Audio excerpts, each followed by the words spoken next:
Hello, boys, babes, and all of you beings in between. What is up and how are you? We are back with all the blocks. Now, if you are not aware of the series, this is something I started over a year ago and I just kind of lost track of, and we're picking it back up. For those unaware of the rules with this series, the rules are, I am given a block palette of 3 to 5 blocks by someone either in the community in the comments or a friend of mine.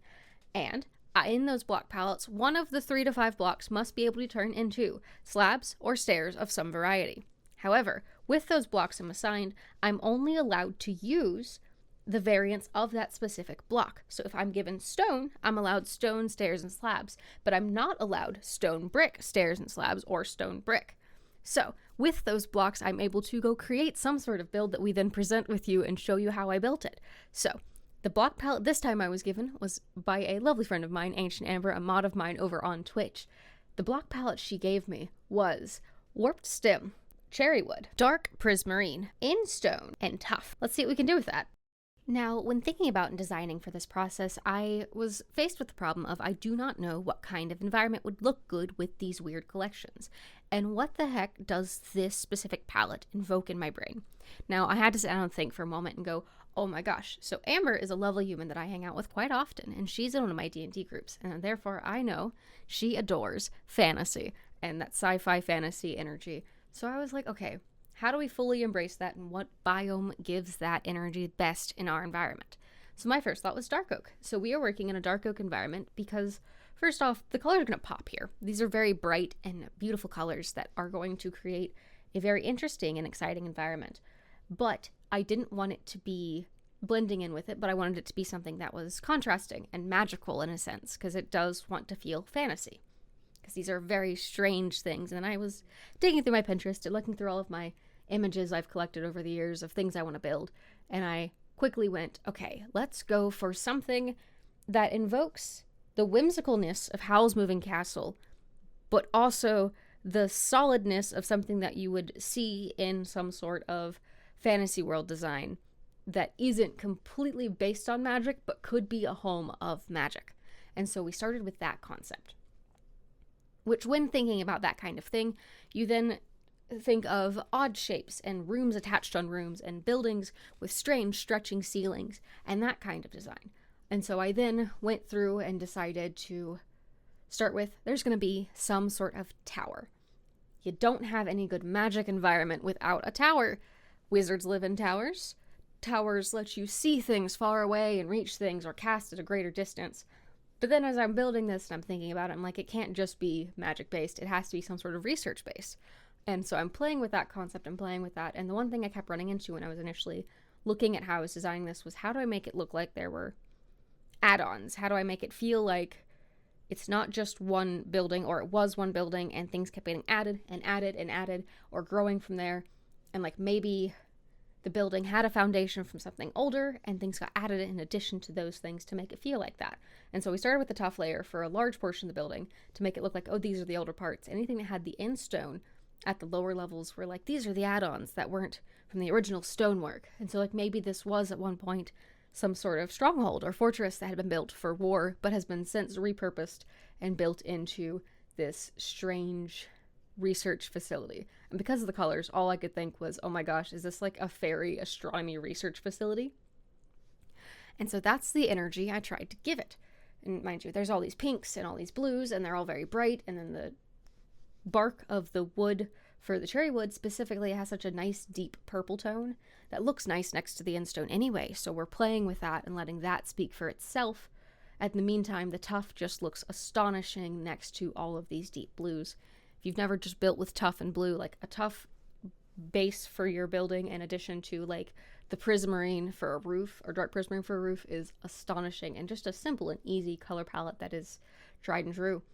But I wanted to keep playing with this is a weird and whimsical, this is fun and silly, mostly because of the person who gave me the palette. It just felt right for her, but also it felt fun and pushing my boundary a little bit more, because I don't typically build a lot of house structures. I am an organic builder by nature, and so I did want to also incorporate some organics and curves and things, because those are some of my favorite things to build with.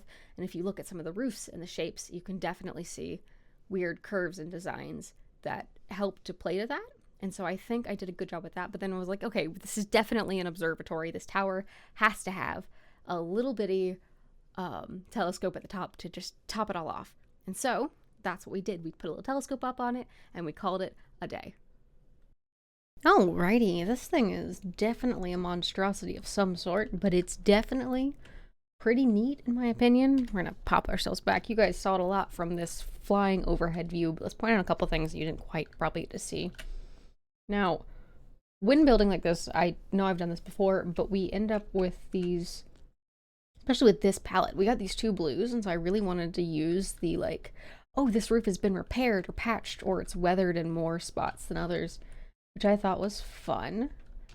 And then I ended up in certain parts of the building, specifically this one, using more of the wood trimming like this to be our identifier for how this worked and what came of it. So I think that's quite nice in terms of the oddities I mixed and matched to make this work. It definitely is entirely hollow on the inside. I did not do an interior for this, but I do want to come in here and fix this. This drove me crazy when I was building it. I hate having these floating walls inside, especially when I'm not actively building an interior. It just feels like I'm losing the space in terms of what could be just in the name of producing what shapes I was doing. And I forgot to take that part out in particular when I was working on the design in the test world. But as you can see, this space is quite large interior wise, and there's much you can do with it. The biggest thing that I would necessarily need to do is to establish the observatory space up here. I think that would be ideal in terms of ensuring that there is a level of actual livability in terms of how it's looking. I would probably put, let's look at this. If we're gonna keep with the color palette, let's do some, oh, wrong button, dark prismarine. Let's do this. So if we're dealing with, oh wait, no, I want the stairs. I like to personally, when I build layers and floors, to have like a visual marker that is clear that this is like, hey, this is where the floor is predominantly supported from. And it's not just some sort of floating creation that doesn't take into consideration how support structures work. And so I do like to try and create that look when I build, so that it does make sense. Like, there is a support structure constructually. This does make sense. And putting in a floor up here like this provides a level of visual, oh god, did I do this right? Yes. This gets filled like that, and then we come back through and do slabs in these spots. I do need to figure out if this would be a staircase or a ladder. I think interiorly a ladder makes the most sense because this space is not entirely conducive to a full staircase. Circular staircases are also the bane of everyone's existence as far as I'm aware. So I think we'll do a central ladder location that is minded and monitored with one of these. And lets it go all the way down. Oop, lost it. But doing things like this with a build like this does allow for much more life to exist within its space. I do think also for this design that soul lanterns definitely are much more the energy that the space provides. Oh, no, I want it like, yes. One of these here. Another one of these here. And I think that does a great job of helping to bring this space together without overwhelming it. Yes, great. Because it fits that blue whimsy, the deep and dark space design, and does enough to light it without you losing any like of the ambiance. So if we put the ladder up, we'll then establish a couple more floors that we can do the same on. And real quick, toss some of those together. I'm gonna see how quickly I can throw together some interior and bring you guys back to look at it before we go too crazy. But I'm gonna get the floors in here done, do some interior on this, and then we'll stop and we'll talk about and look at this space and what that looks like in terms of texturing and exterior too as well. Let's see what we can do. Alrighty, so I've done a little bit of interior here. I really haven't done a ton of extra. I've been trying to make sure I'm still using the block palette primarily.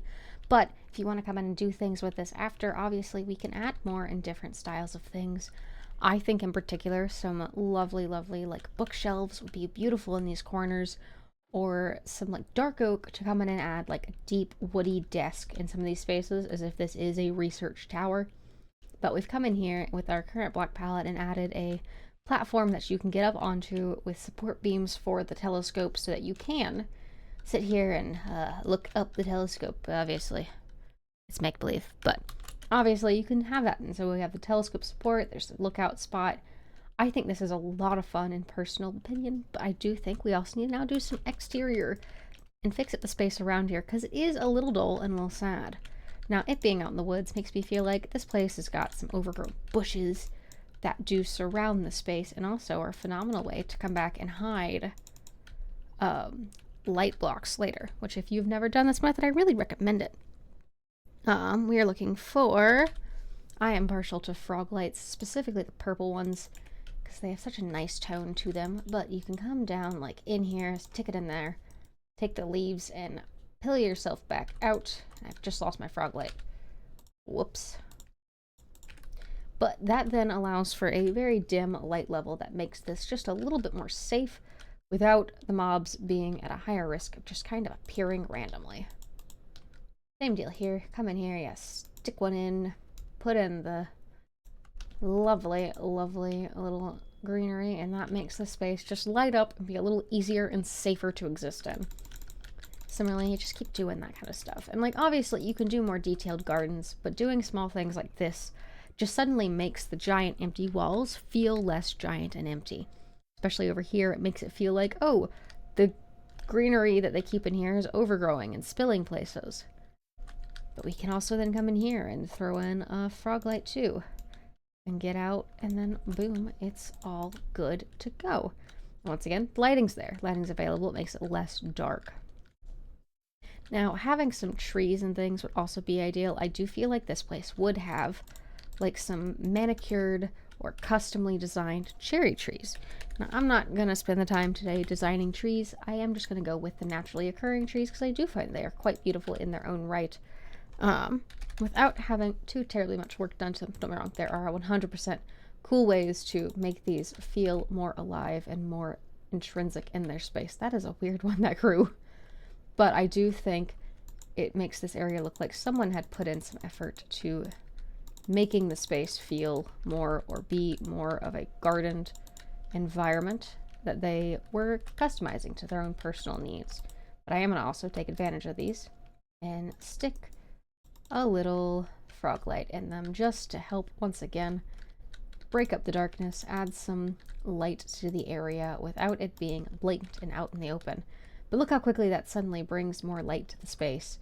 And I think it's fun to also then have like small shrubbery versions of the trees that can innately come back and hide some more of the lights and make it even more well lit and safer without just being torch spam.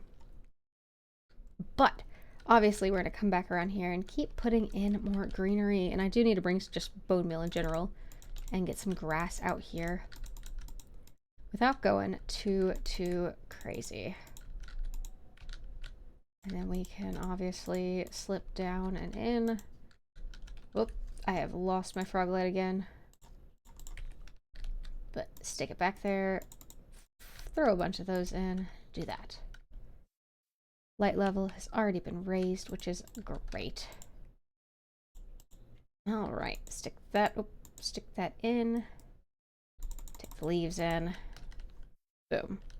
So obviously you can now see the benefit of that, and especially if we make it time set night.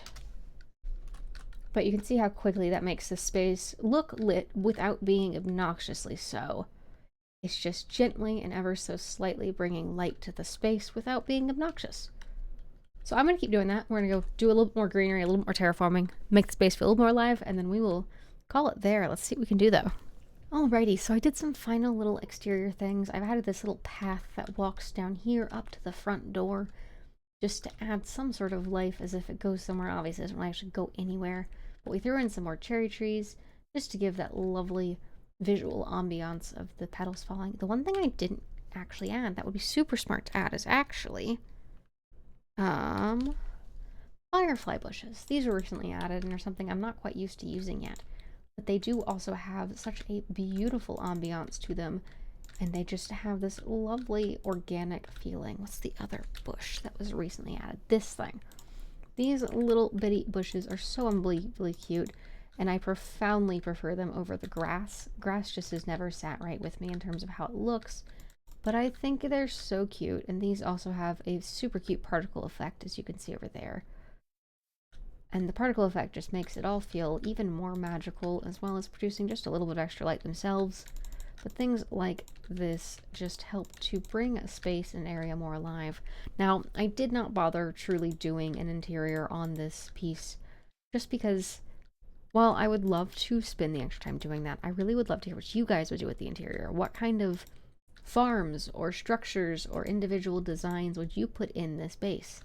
Now, I did go ahead and throw some lanterns near the windows, so the house looks like it's glowing in the dark as the night grows onward. But I would love to hear from you all what you think would be great on the interior. And if you have a block palette that you want to see me do, please comment it down below and I might just grab it for the next video.